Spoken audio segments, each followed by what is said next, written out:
我与安阳县主林婉清自幼便不对付，长大后就连择选心仪之人都得是死对头。他倾心于太傅府那位温润如玉的公子顾清远，而我偏偏钟情于将军府那位少年成名的小将军陆恒。我俩暗中较着劲，比谁先能将他们拿下。直到5年后，上元宫宴，新入京的江家小姐江雪一舞惊红，向来矜持的顾清远目光久久流连于她身上，就连对谁都冷若冰霜的陆恒也破天荒地亲自为她拾起掉落的手帕。那一刻，我心死了，以养病为由，南下前往滁州的外祖家。林婉清嘲笑了我一通，临走前，我好意劝林婉清，顾清远不比陆恒好上多少，被那个江雪迷得找不到北。在他们眼中，无论江雪做什么都是对的，我们怎样都是错。早点放手吧，不然最后受伤的只会是你自己。我与林婉清从小斗到大，但不得不承认她是名满京城的第一才女，那张脸也确实美得惊心。所以我始终不理解，陆恒眼瞎就算了，顾清远读过那么多圣贤书，怎么一样跟着了什么模式的，对那处处不及。林婉清的江雪清言有加，林婉清当时特傲气地睨了我一眼，说：你以为谁都跟你一样胸大无脑？本县主有的是信心和手段，让清远只钟情于我。特自大的一句话，搁平日我早对了回去，但我只是翻了个白眼。行，希望林大才女以后别哭着后悔。后来我去了滁州，林婉清3天2头写信来，同我炫耀她与江雪的战斗成果。她说江雪在陆恒和顾清远之间摇摆许久，最终选了在黔州立下战功，官高极品的陆恒，两人定下亲，许了婚约。顾清远在画舫中失意大醉，林婉清不顾归狱，默默守了他一整夜，于是两人修成正果。前年年初，我收到他与顾清远的喜帖，里头加了张纸条，就3个张扬的大字：你输了。我当时心情复杂，既为他欣慰，又有点说不出的酸涩。我和他自小便分别追着顾清远与陆恒跑，我们的心意几乎人尽皆知。虽然我半路做了逃兵，但至少他拨云见日，得偿所愿。他的婚宴我没去，把当年拿作赌注的御赐累金文想着添进贺礼中，并真心实意地祝福了一句恭喜。之后我开始随姨母学习料理商铺，与他的联系日渐减少，直到今日我养好病回京，马车刚到城门口就被林婉清拦下，带到了这间清静的茶楼雅间。我以为他是来向我炫耀他与顾清远的幸福生活，结果刚喝下第一口茶，他忽然说：沈月，我准备和顾清远和离了。他的语气太过平静，仿佛像在谈论窗外飘过的一片云。我怔了怔，不解地看向他。这时候和离，那你肚子里的孩子怎么办？他极轻地笑了一下。林婉清素来以性情温婉著称，待人接物总是和风细雨，这还是我第一次在他脸上看到激火的神情。他抬眸看我，唇角弯着一点似有若无的弧度。早没了，因为江雪。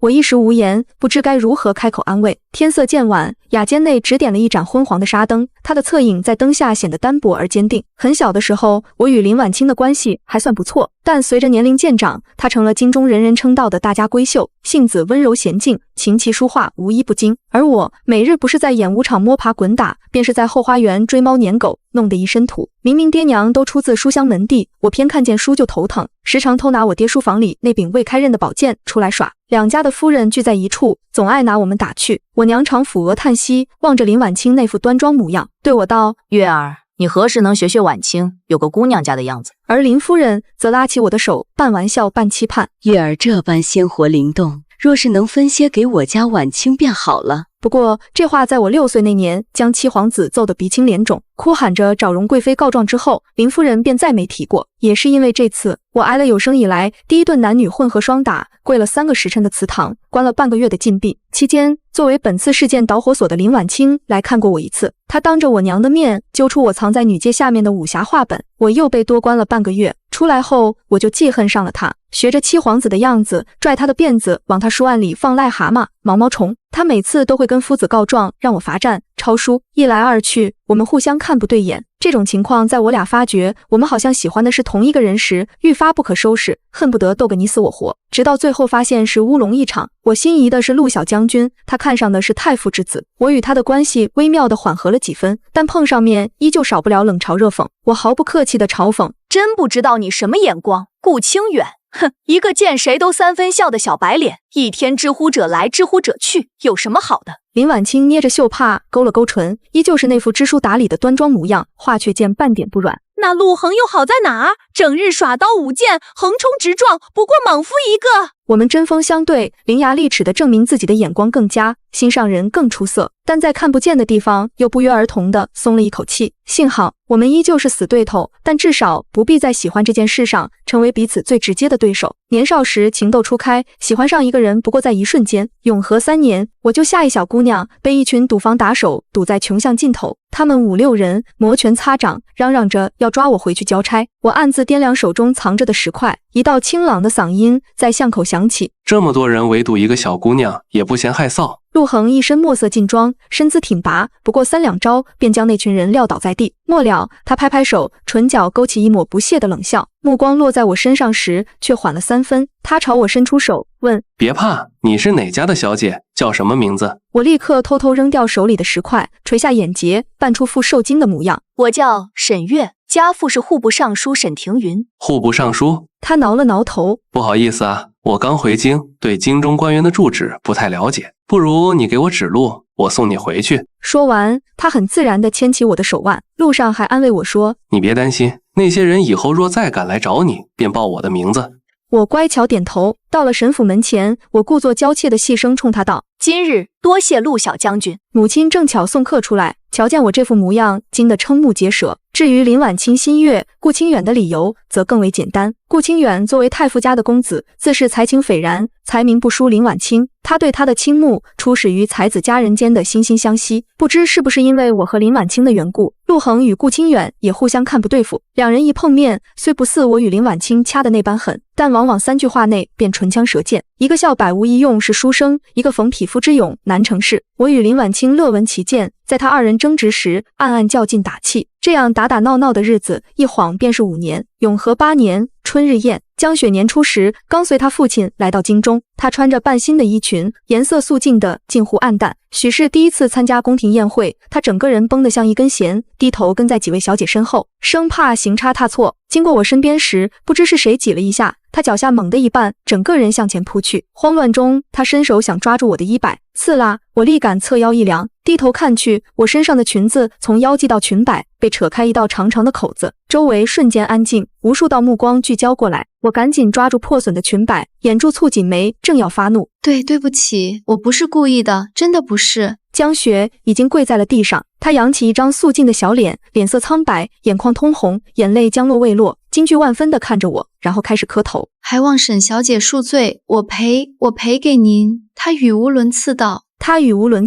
那模样实在可怜，冲到嘴边的斥责硬生生卡在了喉间。正僵持着，一件带着体温的墨色外衫轻轻搭在了我的肩上，宽大的衣摆正好遮住破损处。陆恒站在我身侧，冷冷瞥他一眼，蠢货！江雪浑身一颤，垂下的头更低，眼泪成串的掉下来，那样子看得我心烦意乱，活像是我在欺负她。我深吸一口气，摆摆手，罢了，他也不是存心的。随后带着丫鬟去后室换了身衣裳。我没把这件小事放心上，更不在意江雪。她一个7品官员之女，与我们接触甚少，偶尔出席同一场宴会，她都局促地缩在角落。一个无足轻重之人，大家习惯性地视而不见。第一次记住她的名字是在昨玉斋，那日有2个公子在殿中争抢一枚玉佩，先来的那位布衣书生模样的钱都付了，后来的那位锦衣公子却横插一脚，非要抢，还仗着身份威胁恐吓。一直在旁边看戏的江雪鼓足勇气站了出来，怯生生道：凡事讲究先来后到，况且人家已经付过钱了。抢东西的我认得，户部侍郎魏家的独苗魏延，京城里有名的混世魔王，被江雪这么一下当众驳了面子，脸上顿时挂不住。魏延看向他，嗤笑一声：狗屁个先来后到，知道我爹是谁吗？户部侍郎，圣上拨银子都要先问问我爹呢。本公子能看上他的东西是他的福气。他目光在江雪与那人之间一扫，语气揶揄：你这么心疼，莫非这玉佩是买来送你的？也对，瞧你俩这穷酸样，确实般配。江雪气得一梗，涨红了一张小脸，嘴唇朝动，却再吐不出半个字。这时，那位被抢书生听清魏延的身份，态度立马一转，弯腰作揖：原是侍郎家的公子，都是误会，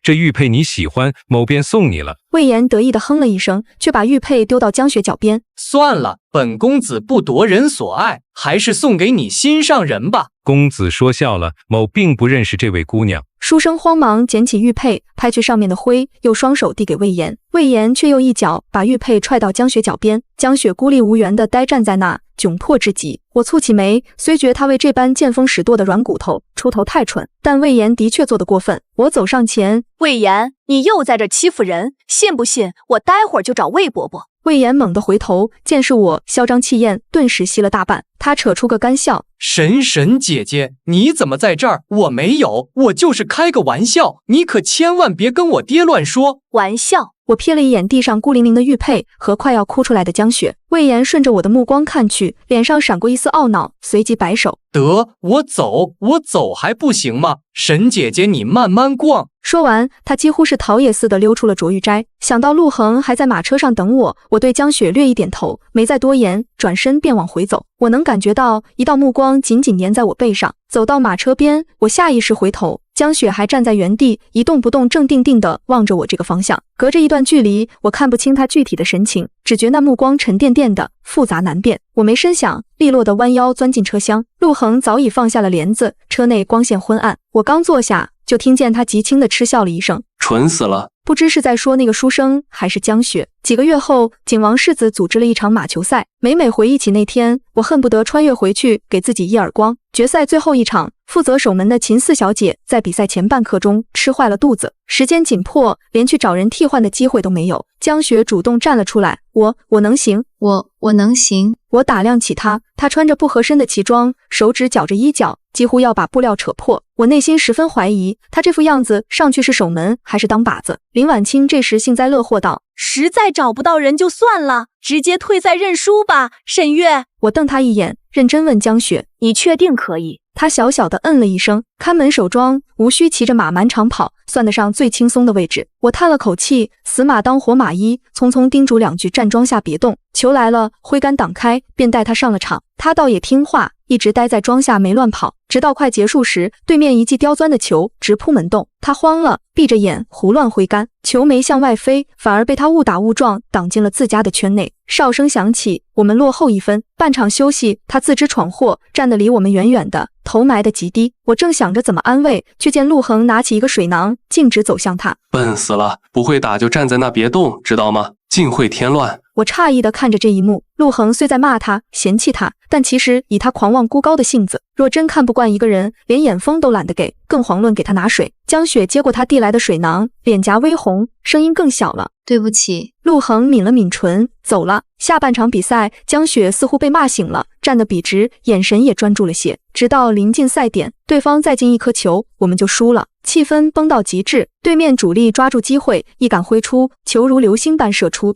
江雪急了，电光石火间，他竟猛地张开双臂，整个人从马背上侧扑出去，试图用身体去挡那颗球。砰！球拦住了，而他跟着摔下马，被人架了下去。之后的比赛，陆恒打得心不在焉，几次失误，全靠我拼了命的左冲右突，才在最后一刻力挽狂澜，险胜。大家围着我欢呼，嚷着晚上要去醉仙楼庆祝。我笑着应下。热闹中，我想起江雪，找到她时，她坐在僻静的回廊下，陆恒正站在她身前。伤得重不重？他语气不耐，声音比之前轻柔许多。江雪抬手理了理的碎发，抿着唇角：没事，没事。陆恒一手捉住他的下巴，一手撩开他额前的头发，低骂了一句：都紫了还没事，你真是蠢死算了。他松开手，一把拉住他的手腕：走，我带你去医馆。江雪被他拉着，羞怯地勾了勾嘴角，小跑着跟上。我站在墙后，望着他们的背影，怔然出神。我没问林婉清为什么对顾清源死心，无非都是因为江雪。这几年来，我想了很多，我和林婉清活脱脱就像画本子里的恶毒女配，不过是成全才子佳人，终成眷属，戏码里平添几经波折与看头的绊脚石。至于陆恒与顾清远谁是男主，我已懒得深究。林婉清，我轻抿一口杯中的茶，悠悠开口：你想和离，怕是难。靖安侯和老太傅对这段联姻可满意得很，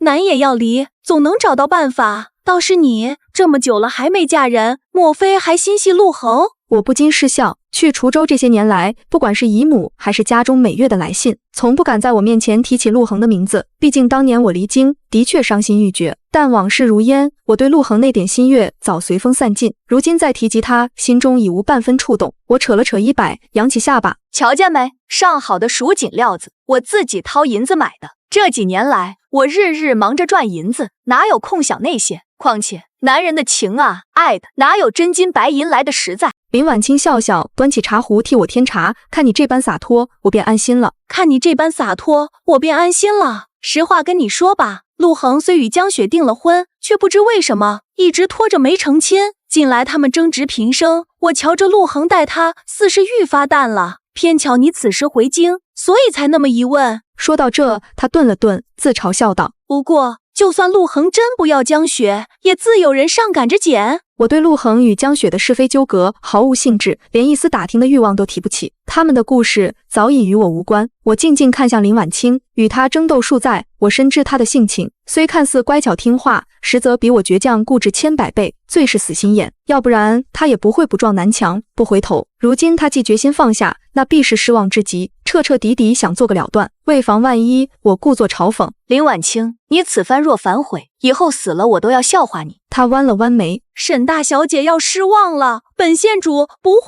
给你这个机会。那日过后，林婉清忙着和离，而我接手了家中的商铺。我更改了运营模式，并引进许多南方和关外的新奇物件，生意爆火。我又购入几家铺子，开了新店，可未曾料到，其中有一家竟是江雪的铺子。她原本是卖胭脂水粉，款式中规中矩，生意不好，库房堆积了许多存货。我以极低的价格盘下，没急着清仓，反而用那些过时的胭脂水粉为基础，亲自设计了几款妆容，一时间在京城贵女圈里掀起风潮。促销这几日，门庭若市。3月初7，顾清远和江雪找上我，据说这件脂粉铺子是他送给江雪的吉基礼，地段、货品以及店内的员工都是捡最好的给他。奈何他资质平平，接手后经常入不敷出。甫一见我把商铺经营得如日中天后，他就后悔了，又想从我手中将店铺买回去，我自然没同意，所以他又带着顾清远来找我。顾清远见我从店后走来，有些诧异，旋即敛下神色，他勾起嘴角，寒暄道：你何时回来的？怎也不递个消息？我的目光转一圈，从他身后的江雪身上移回他脸上，客气地笑了笑。太傅大人说笑了，您身份尊贵，臣女岂敢叨扰您？顾清远摇摇头。顾清远摇摇头，你我相识数十载，没想到才去滁州几年，竟生分了。想必陆恒也不知道你回来了吧？他状若无意道。前些时日，他还同我说，过段日子要去滨州出差，顺道想去瞧瞧你，你最好知会他一声，免得他白跑一趟。我在心底冷笑，当年林婉清与我，他与陆恒互为死对头，谈何情分？顾清远，况且他和陆恒因为江雪闹得越来越凶，陆恒出差这种事怎会告诉他？他分明是说给江雪听，想挑拨离间江雪和陆恒的关系。我暗暗翻了个白眼，面上客套道：我与陆将军多年未联系，先前回京时又遭了贼，许多信物名帖都遗失了，还是麻烦太傅大人帮我知会陆将军一声了。无妨，回头我让婉清拿一份将军府的名帖给你。他像听不出我话里的意思，但我知道他是故意的。年纪轻轻就能坐上太傅的位置，他在人情往来、察言观色上已非常人能及。听到林婉清的名字，我抬眸似笑非笑，扫了他一眼。看他这坦荡的模样，林婉清应该还没跟他说和离一事。我又瞥一眼忐忑跟在他身后的江雪，他很怕我，面色一直惊惶不安。在我目光扫过去时，身体下意识地往后缩了缩。我不禁冷哼一声，真想不明白，这么多年过去，为何他还是喜欢装作一副任人可欺的模样？更弄不清楚，他既已和陆恒定亲，为何还要黏在顾清远身边？当然，最令我费解的是他们两个究竟瞧上了他哪一点？难道江雪身上真有我未曾得见的过人之处？我收回视线，笑道：谢太傅大人好意。话说，大人日理万机，特地来找臣女，应当不是买胭脂水粉吧？到底是为何事？顾清远反手拉过江雪，我带小雪是来拜师的。我带小雪是来拜师的，想必你也知晓，这胭脂铺以前是小雪在经营，她虽勤勉，但手段总欠些火候。他越说，我越想笑。顾清远还是要脸，没有直接讨要商铺，只说让江雪跟我学几日。我想也不想拒绝，让这么恶心的人日日跟在身后，实在膈应。顾清远却说，待小雪学成以后，我将选口街那间当铺赠与你。选口街临近主街，沈家在那有座酒楼，生意不温不火。我有心整改，奈何场地太小，施展不开。之前托人问过隔壁那家当铺，当时回信说不卖，原来是顾清远的。我沉默片刻，最后点了点头，可以。不过我杂物繁多，只能让店中掌柜从旁指点。江小姐能学多少，全凭自己悟性。顾清远颔首，足矣。他亲眼看着掌柜将惴惴不安的江雪引向后堂，稍作片刻，便起身告辞。临走前，他回头叮嘱我：今日之事，还望沈小姐莫要向婉清提起。我佯作不解，为何不能提？他微微蹙眉，他近日身子不好，而且他与小雪之间有些误会，我不愿让他多心。我险些冷笑出声，人家都对他心死了，他还不以为意，偷偷在外面哄着旁的女子，还冠冕堂皇地说怕他多心，虚伪死了。我连头也懒得回，朝身后摆摆手，径直里间走去。江雪在胭脂铺学了半个多月，转头便在对街开了间一模一样的铺子，连货品和揽客的招数都原封不动照搬，价格还压得更低。街坊熟客图便宜，纷纷去了对街。我也不着急，见仓库存货已经卖得差不多了，关了3天店，然后上了一批自己研制的独门新品，能随光变色的霞影胭脂，自带冷梅香气的雪肌膏。老顾客们立刻回来了，还带来了更多新客。江雪的店肉眼可见的冷清下来，她顿时慌了，又去找顾清远。这次我没见他们，还将消息递给林婉清。当天晚上便听见林婉清给了顾清远一份和离书，搬离了顾府。我心下高兴，在新开的酒楼摆了一桌为他庆祝。他还没来，隔壁厢房有人在闹事，我跟着掌柜推门进屋，就看见了陆恒。他一个人坐在桌前，玄袍玉冠，周身凌厉，志气更甚。我有些惊讶，他撑着桌温声道：“月儿，别来无恙。”我垂下头回礼：“陆将军。”陆恒点了点身侧的椅子，朝我示意，接着又点了几个菜，半点没有要闹事的模样。我让掌柜先下去，在他对面坐下。他看了我许久，才开口：“10天前我去趟滁州，他们说你在年初便已回京。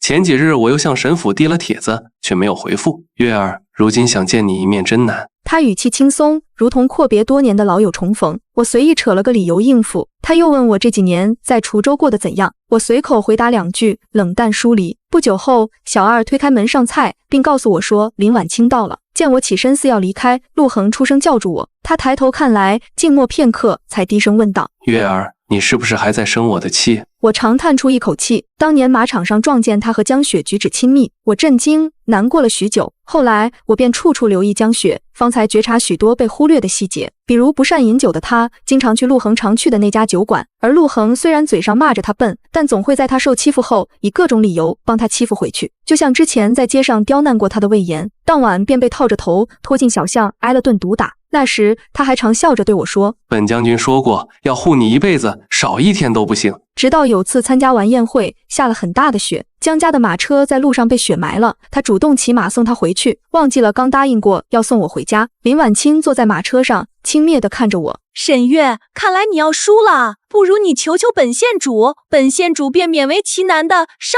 你一程。”我孤零零地站在廊下，心中酸涩难忍。我与陆恒之间那些若有似无的朦胧情愫，从未有人挑明。说到底，不过是年少时的一场悸动。我与他并无实际名分，他愿意送谁回家，皆是他的自由，更没资格去质问、恼怒。情势如此分明，我断不会拿自己的尊严去讨一个难堪，何必呢？他已经做出选择了。我抬眸迎上林婉清看好戏般的目光，淡然道：“不用麻烦县主了，神府的马车待会儿便到。”林婉清复杂地看了一眼，丢给我一个手炉走了。后来我反复回想，才品出那眼神中一点心疼的意味。彼时我们还不知道顾清远同样对江雪有意思。3年前上元宫宴，年幼的17公主被人推下假山，幸得穿得厚实，没伤到脑袋，才救回一命。皇帝素来宠爱这位小公主，特命人彻查。热闹的太和殿转眼变为肃静的公堂。这时江雪的贴身婢女颤颤巍巍地指向我：“奴婢方才路过假山，瞧见沈小姐和公主在一起。”未等我开口，我的婢女忍冬先一步否认，说她陪着我在小花园赏梅，根本没去过假山。奈何没其他人作证，皇后只能先将我暂时关押。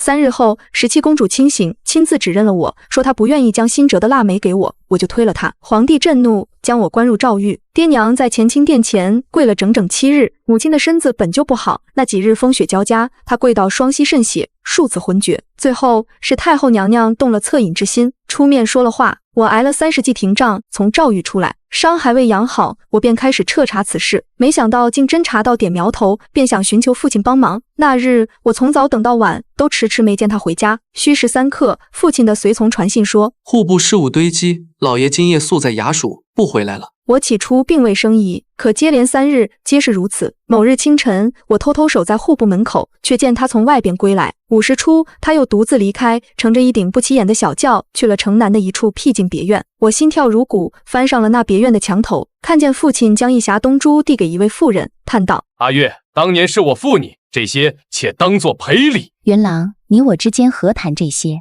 那妇人转头，露出一张与江雪7分相似的脸，我心中骇然，回府后找人暗中查探。不出3日，忍冬回禀道：小姐，奴婢接到消息，那林氏原是徐州绣娘，老爷当年外放时与她有过一段情缘，后来老太爷坚决反对，老爷回京娶了夫人，林氏嫁了当地一个书生，今年随书生一同进京，前几日他们在街上偶遇，然后就……我捏紧了手中的茶盏，恶心到想吐。自记事起，爹娘便一直举案齐眉，相敬如宾。父亲对母亲敬重有加，母亲将后院打理得井井有条。我曾以为这就是感情最好的模样，可这时候却忽然冒出个红颜知己，还是江雪的母亲。我当时不知道该怎样同母亲讲，那时她还因为冒雪跪了7日，卧病在床，我只能将消息瞒了下来。那是我这一生中最灰暗无助的时刻。母亲病重，父亲通奸，我被人陷害，背负上嚣张跋扈的罪名。偏偏江雪还敢顶着那一张可怜兮兮的脸和我抢我看上的发簪，我忍无可忍，动手打了她。陆恒及时出现，抓住我的手，满眼失望。沈月，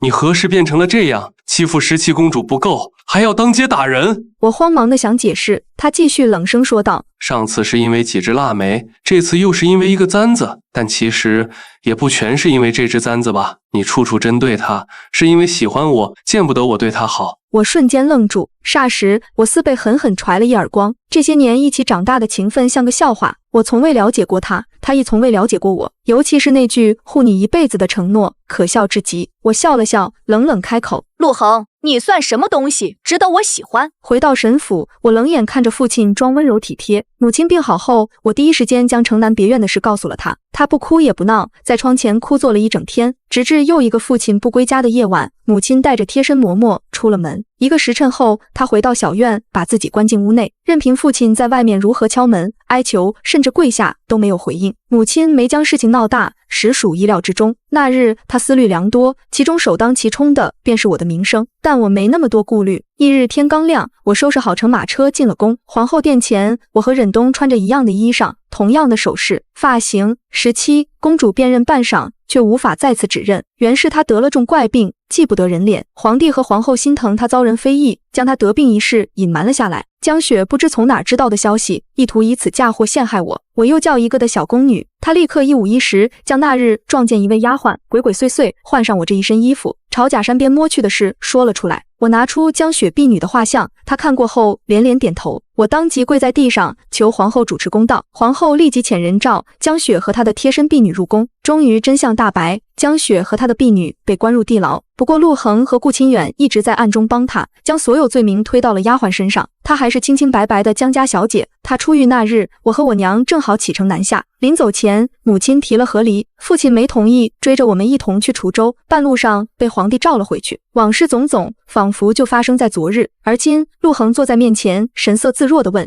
月儿，你是不是还在生我的气？我并未回答，反问道：江雪若知晓陆将军今日来我说了这些话，他会作何感想？我本想故意呛他，哪知听完这一问，他竟眉眼展颜，笑了起来。陆恒站起身，拉着我坐回桌边。好了，说了这么多，菜还没动过一口，你也应该饿了，尝尝，我记得这些都是你爱吃的。他夹了一块快鱼，剔完刺放入我碗中，然后又夹起块豆腐。我冷冷看了他一眼，他停下动作，拿出一个锦盒推过来。从前年少气盛，惹你不快，这些全当作是我向你赔罪。我打开锦盒，拿起里面放着的玉簪，笑出了声。陆将军好大的手笔，一只簪子，一顿饭就想抵罪。他既不够，那你说说想要什么，我都会不惜一切代价为你找来。我转眸看向他，陆恒挑了挑眉，眼神真挚直白，像告白的情话。林婉清有一句没有骂错，他真的长了个猪脑子，话里话外的嘲讽他一点听不出来。我心累到了极点，干脆就此做个了断，找来个小二，让他帮我知会林婉清一声，让他别等我。陆恒依旧会错意。我一坐下，他便滔滔不绝地回忆起我们以前小时候的事情。他不停追问我是否还记得他弱冠那年，我为求一柄青霜大师所铸的秋水剑，在铸剑山下苦等了3天3夜。陆将军，我开口打断他，语气冷淡：你到底想说什么？你到底想说什么？他轻叹一声，目光带着些许遗憾。月儿，你我当真回不去了吗？这话说的倒似我与他之间隔着什么生死契阔、半世离殇的戏文桥段。我忍不住蹙起眉，旧事已过，何须再提？旧事已过，何须再提？陆恒，我虽看不惯江雪，但容我提醒一句，她才是你的未婚妻。未婚妻？陆恒嗤笑一声，我不提江雪还好，一提他眸中那点残存的温意，便寸寸冷了下去。哪有未婚妻？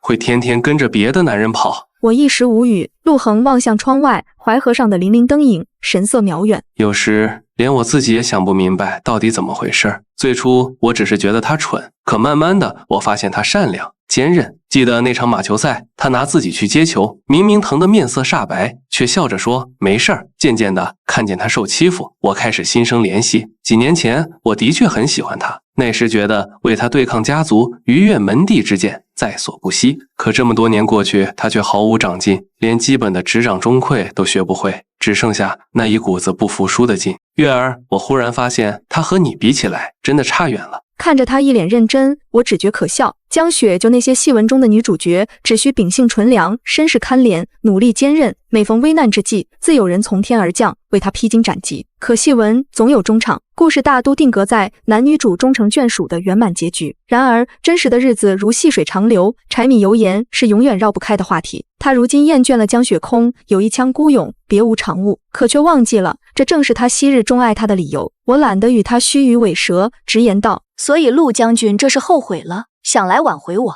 陆恒转过头，定定看向我。那你接受我的挽留吗，月？他声音低沉下去。我们还像和从前一样，我依旧会护你一辈子。我站起身，看向他轻叹一声。你若是在3年前说这些，我或许还会考虑考虑，但如今就算了吧。还有，别把你自己想得很重要，你的誓言和保护最没用。我与他之事已算说清道明，自此桥归桥，路归路，山水永不相逢。我此番回京，其最主要的目的是拿回母亲的嫁妆。半年前江雪的爹死了，过后不久，父亲便同意母亲和离。但我没想到江雪母女如此着急，我还没走，他们就堂而皇之地搬进了沈府。这日，江雪拦住我的去路，她一袭翠色流云裙，鬓边斜插着一只点翠珠钗，珠光宝气，比以前穿的不要太好。她微微一笑，唤道：姐姐。没有外人，她不再装作怕我的缩色模样，端住了架势问道：听说前几日阿恒找过你？我不耐地瞥他一眼，是怎么？是怎么？你来找我是想问那日我们说了些什么？江雪摇摇头，神情镇定。我信他，我信他。今日找你不过是想警告你，不要缠着阿亨。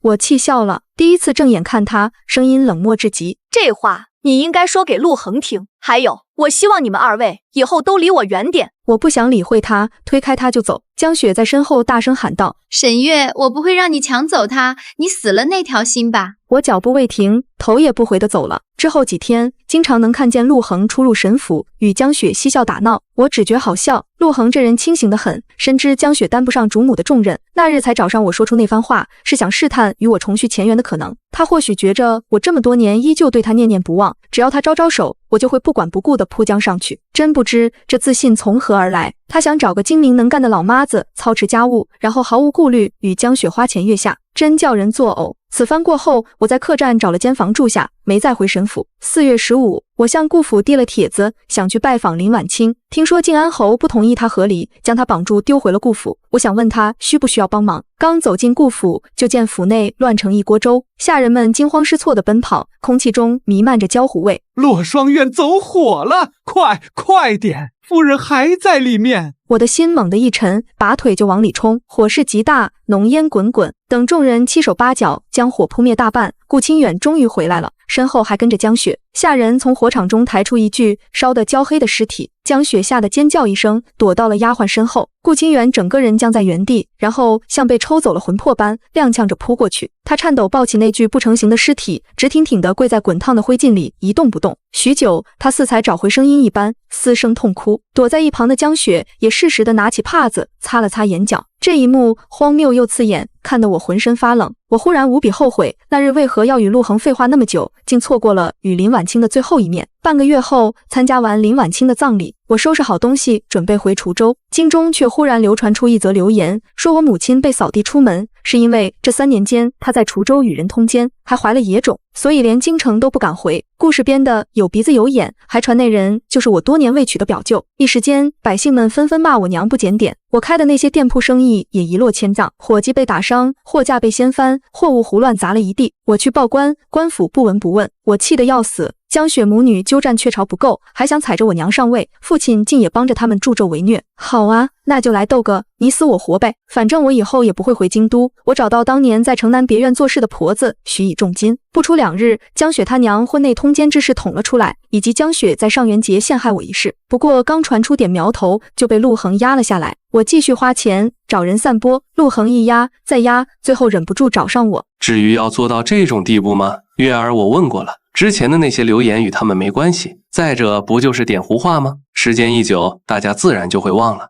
况且你母亲远在滁州，她又不会知晓。你知不知道，就因为这些事儿，小雪最近连门都不敢出，天天躲在家里哭。我冷冷一笑，她哭和我有什么关系？陆恒，我娘之前待你不薄，你摸着良心发誓，敢说那些脏水真不是他们泼的？他沉默了，我长出一口气。他和他娘做的那些事，我本是不想追究，可你们就像觉得我好欺负一样，一而再再而三来招惹我。怎么，我有那么好欺负？说完，我把他赶走了。之后，我去了胡御史府上，递上一沓厚厚的信函与账本，里面记录着父亲这些年如何官商勾结、收受贿赂、草菅人命的证据。10天后，父亲革职下狱。这还不够，我敲开了江家老宅的门，面对江雪那对年迈的祖父母，拿出了另一份证据。他们早夭的独子并非疾病，而是被江雪的母亲用一碗掺了毒的甜羹害死的。还有，我看着他们惨白的脸，说出最后一击：江雪不是江家的种。江雪不是江家的种。二老浑身颤抖，几乎晕厥，当即要找他们偿命。我欣然帮助，买通了沈府的下人，在一个雨夜将2位老人带到了江雪母女面前。一场混战，最终江雪母亲被江老夫人用发簪刺中咽喉，当场毙命。江老爷子也被护卫所伤，奄奄一息。而江雪被闻讯赶来的陆恒护在身后，只是鬓发散乱，脸上多了几道血痕，终究还是让他逃过一劫。如此一折腾，又过去1个多月。母亲写信问我许久未归，是否遭遇了麻烦，需不要他来帮忙。我写信回绝，回滁州前，我将京中的产业全数转出。之前还想着在京中开分店，以后时不时回来看看。如今我是再不想回这个地方了。临走前，顾清远找上我，他憔悴狼狈，问我婉清在哪？他红着眼疯癫地说，他知道他没死，一个劲追问我林婉清的下落。我也是1个月前收到一封林婉清寄来的信，才知道他还活着，也是他暗中出主意帮我对付江雪母女。当然，我不会告诉他，反而笑着问道：太傅大人这是在干嘛？林婉清不是早死了吗？还是你亲自操持的葬礼？况且他死了，你不应该高兴，没人再打扰你和江雪了。顾清远膝盖一曲，跪在地上摇头苦笑。我越过他，登上马车，再次听见陆恒的消息，已是5年后。皇位之争，他站错了队。七皇子登基后，他被冠上谋逆的罪名，剥夺兵权，秋后问斩。这时候，他与江雪已成婚4年。江雪不想死，竟敢下药爬龙床，结果当场被刺死。收到陆恒寄给我的信，是在他死后的1个月，我没打开，直接扔进火盆中。没什么好看的，不过是人将死前想说的一些后悔话。现下最令我疑惑的是，顾清远已经2个月没给我写信了。过去几年，他半月1封信，雷打不动，字字泣血，全是写给林婉清的忏悔与思念，求我转交。可我3年前就已和林婉清断了联系，只得将信息数收起。如今他却突然断了音讯，若不是时常从旁人口中听到他的名字，我都要以为他殉情了。同年秋分，皇帝微服出行来到滁州，我接待了他们。只是在看见皇帝身边那位宠妃和林婉清一般无二的脸时，我懵了，而他悄悄地冲我眨了眨眼。